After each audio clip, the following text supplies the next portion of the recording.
Timur Han cihangir bir hükümdardır. Başarılı bir devlet adamıdır. Büyük bir kumandandır. Zaferden zafere koşmuştur. Bu yüzden hem dünya tarihinde ve hem de Türk İslam tarihinde haklı bir şöhretin sahibi olmuştur. Tarihe böyle üstün meziyetlerle mal olmuş bir şahsiyetin devlet idaresiyle ilgili, askerlikle ilgili düsturları, prensipleri, görüşleri de çok değerlidir. Biz burada Timurhan'ın devlet idaresinde kendisini başarıya götüren bazı prensiplerine yer vermek istiyoruz. Bu prensiplerden birincisinde Timurhan, Allah'ın dinini ve Peygamber Aleyhisselam'ın şeriatını dünyaya hakim kılmayı esas gaye edindiğini söylüyor ve şöyle devam ediyor.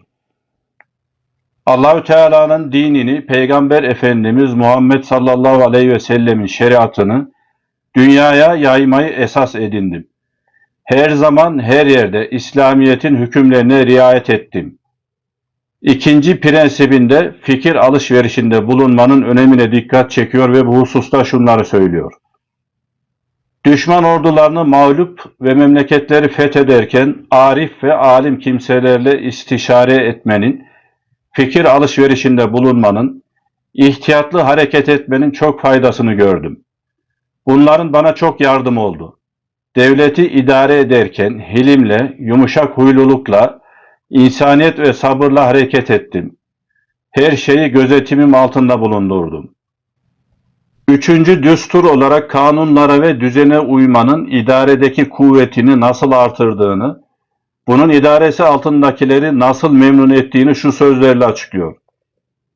İntizam, düzen ve kanunlara riayet etmek, benim idaremdeki kuvvetimi o derece sağlamlaştırdı ki, vezirler, emirler, askerler ve halk bir üst mertebeye sahip olmak arzusunda değildi.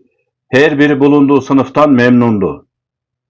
Dördüncü prensip olarak emrindeki askerlere cömert davrandığından, onlarla aynı sofraya oturduğundan bahsediyor ve bunun kendisine neler kazandırdığını, zabit ve askerlerimi cesaretlendirmek için altın ve mücevher sarfından çekinmedim.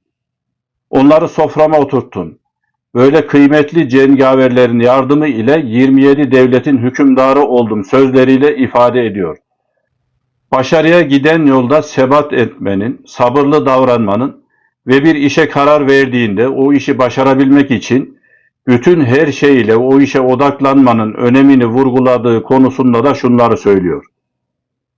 Her teşebbüsümü tamamlamak hususunda çok sabırlı, sebatkar idim. Bir işi yapmaya karar verdiğim zaman artık bütün zihnimi ona verdim ve muvaffak oluncaya kadar onu asla bırakmadım.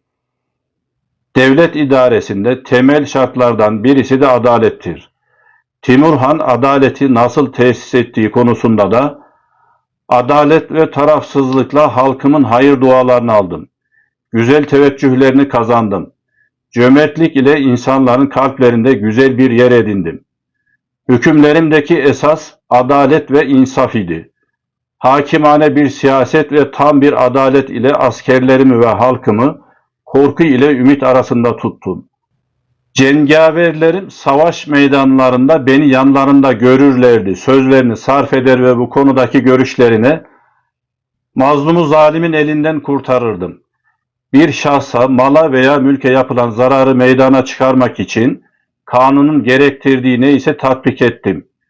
Suçsuzları asla kabahatli çıkarmadım sözleriyle devam eder.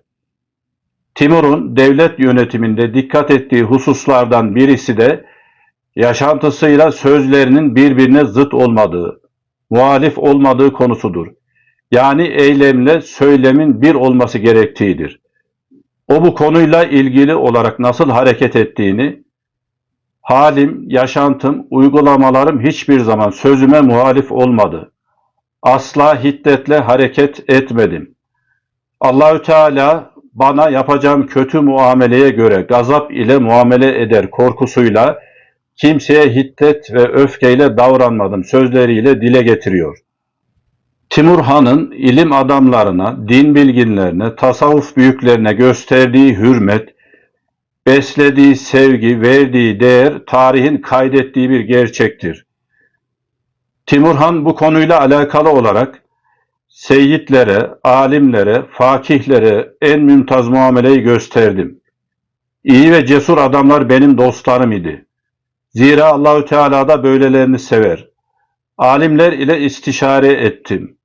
Derviş ve fakirleri himaye ettim. Bunlara zerre kadar fenalık etmemeye çalıştım.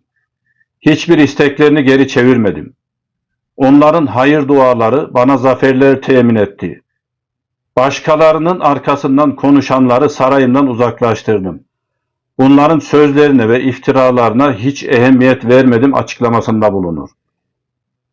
Eski çağlarda devlet idaresindeki önemli hususlardan birisi de hazineye vergi toplanmasında, beytülmale tahsilat yapılmasında halka karşı gösterilen tavırdır.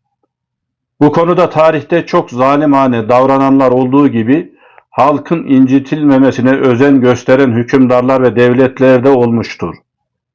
Tarih bu konuda zalimlik yapan nice hükümdarın ve devletin sonunun hüsran olduğunu kaydeder.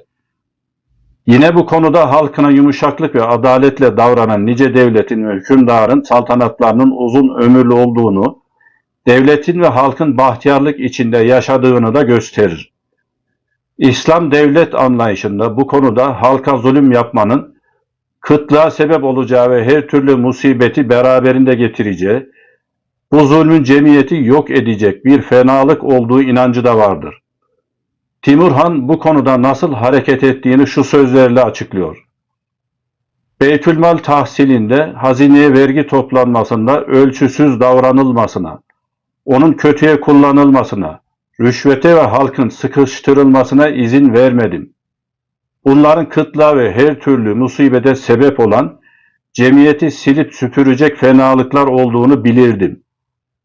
İyi bir devlet adamının, başarılı bir idarecinin vasıflarından birisi de halkının içinde bulunduğu duruma vakıf olması, onların nabzını iyi tutması, onları hoşnutluk ve memnuniyet içinde yaşatmasıdır.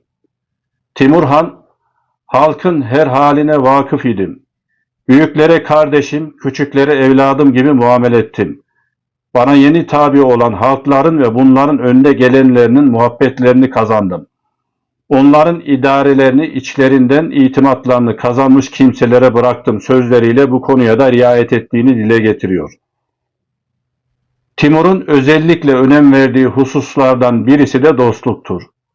Hakimiyeti altına aldığı milletlerin, toplulukların ileri gelen beylerine, mevkilerine göre diğer adamlarına değer vermek, onları şerefle kabul etmektir. O bu prensibini nasıl uyguladığını, bir kabile veya bir Arap ve Acem göçebesi bayrağım altına girmeyi isteyince, beylerini şerefle, diğer adamlarını mevkilerine göre itibar ile kabul ettim.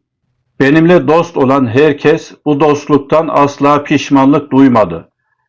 Her dostluğu iyilik ile karşıladım. Bana kim hizmet ve yardımda bulunmuş ise mükafatsız kalmadı. Düşmanım olan adam daha sonra haksızlığını anlayarak benden himaye ve lütuf dilemiş ise onu dostluk ile karşıladım şeklinde açıklıyor. Timur'un başarılı bir devlet adamı olmasındaki sırlardan birisi de vefa konusudur. Dünya çapında bir şöhret olması, bir cihangir olması onun dostlarını unutmasına engel olmamış. Herkesi layık olduğu şekilde mükafatlandırmış. Merhamet ve şefkati elden bırakmamış. Bu hususla ilgili görüşlerini, benim ile dost olan herkes iyiliğimden istifade etti. İkbal ve saadetimin parlaklığı ve yüksekliği hiç kimseyi unutmaya sebep olmadı. Tarafımdan herkes her zaman layık olduğu mükafat ve hürmete mazhar oldu. Merhamet ve şefkati elden bırakmadım ifadeleriyle dile getiriyor. Bugün tarihe ismini ölümsüz bir şekilde yazdıran bir şahsiyetin kendisini tarihe mal eden prensiplerinden bazılarını kendi dilinden aktarmaya çalıştık. Timur Han'ı ve onun şahsında diğer tarih büyüklerimizi hayırla yad ediyoruz. Tekrar görüşmek üzere, hoşça kalın.